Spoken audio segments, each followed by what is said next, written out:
Hey everyone, Jonathan Taylor here with the BIB podcast, bringing you another video tip this week. In this week's video tip, I want to give you a little overview of a great new writing tool that I have really become a big fan of called Scrivener. And I like using it because it's so simple and it really helps you organize your ideas, helps you organize your workflow for any books, ebooks, even articles or blogs. If you're writing them out, it really does help you to keep things kind of organized, because sometimes it helps you the workflow if you're writing something lengthy to be able to break that down.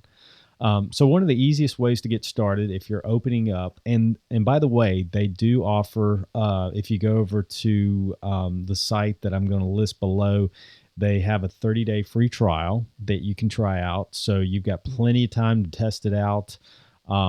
Even opening up the program, you've got a great user guide, and plus now they've got a link to their YouTube channel that you can click on and really get some in-depth tutorials. So I'm not going to spend a lot of time on all of the ins and outs of the program specifically, but I am going to give you an overview of some of the things that you can do that kind of help you get organized. So what I'm going to do is start over here with a blank. Probably the easiest way to start. You can start with fiction, nonfiction books, and these are kind of templates that they're going to lay out that you can go ahead and start working in. So they even break that down into also script writing too, poetry and so forth. I usually like to start out, for the time being, because I'm starting out on a clean slate. I like to start out with a blank template, and I'm going to choose that. And just for an example, I'm just going to give it a quick title. And so we get started, and we've got, it's going to pull up our initial screen. So this is our screen right here. We can go ahead and get started. Doesn't even have a title or anything like that. The great thing about this, if you come up to the left-hand side of it, you've got your binder, and you can actually click on the little binder up at the left-hand top corner, and that's going to kind of close and open your binder. Now, your binder is where everything is stored. Think of this as as like your file or your folder or your notebook, where everything is. You're keeping everything. You think of it like a 3-ring binder, and you've got folders in there, and you're storing all your research and your notes, and you've got everything divided by little tabs. So think of this as, this is the main thing that you're going to be using to store everything. And automatically, by default, you've got a little setting on there where you can go and add a research. And what I use this for my book, one that's the one that I've been working on, which is actually a fiction book, is I use it to add just sections that I can add titles or the characters within that particular story, just to keep me on track, so I remember. So I'm gonna I can use I can make one of my research sections, and I can title this. If I go to here, I can title this characters.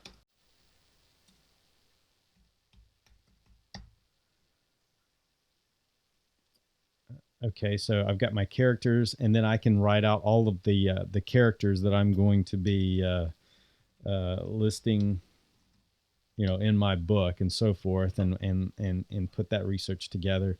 You can add as much research as you want. You can add in, what's neat about this, I like the graphic interface where you've got it's almost like 3x5 or 4x6 index cards where you can put all of your research. So you might be, if you're working on a nonfiction book, you may be putting together some research on different chapters or different sections, and this is all going to come in handy if to kind of fill out your binder. So great feature of this program.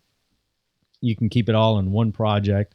Now, if you go back up to your draft, you can add. What I like about this is, just like the research, you can add additional sections, especially when you're writing a book. I don't like to write the whole thing out like in Microsoft Word is to just continually writing out the whole thing. I like to write everything in sections. And so with this, you're able to start with your draft, but you can you can actually add these chapters to that. So if I want to make, this chapter 1, then I can add a synopsis, or I can add that chapter to it. And over here, if we come over here, this allows you to add the synopsis of what this particular chapter is going to be about. So you can add, and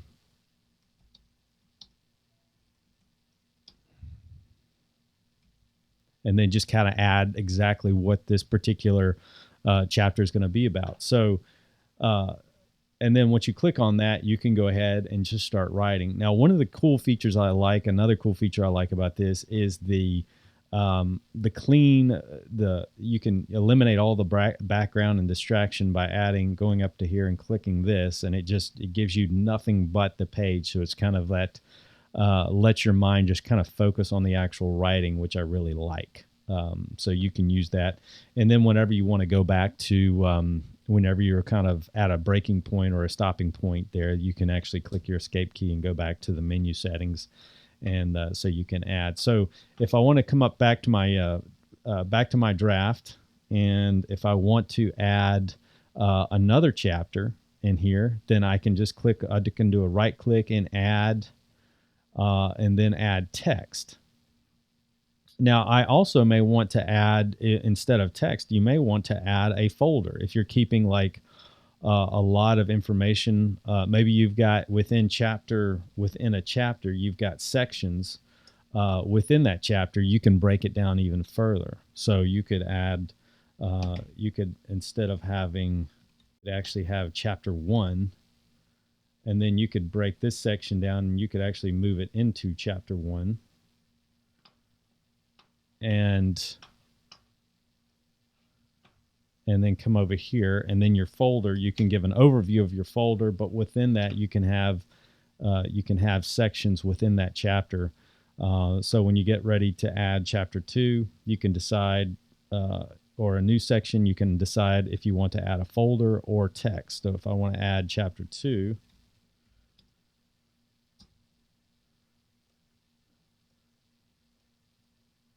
and so each one of these is now broken down. And again, going back to the graphic interface, I can come up to the draft and go into, everything's laid out in that corkboard fashion. So you can just click on the individual chapter. And I really like that. So if I want to add a section in chapter 2, then I just come up here and do a right click and then add the text inside chapter 2 and whatever section, section 1, and then you can give each one of these sections, come on over here, you can give each one of these sections a synopsis within that chapter. So it really helps you to organize everything very well. It really helps to keep your thoughts and everything kind of together, so everything's not scattered. And so it allows me, because sometimes I don't like to write in order. I don't like to write from start to finish. I like to write in sections. So especially if something's on my mind, if something hits me that's not, that doesn't belong at the beginning or near the beginning, I can go ahead and use this with this program. It allows me to sectionalize everything very nicely. So I can go ahead and add that in and put that where it goes, and really put the document together over time, using this organizational feature. In addition to that, in each one of your sections or your folders, you can add additional notes. You've got the little note section down here at the bottom that you can also use. So this is just an overview.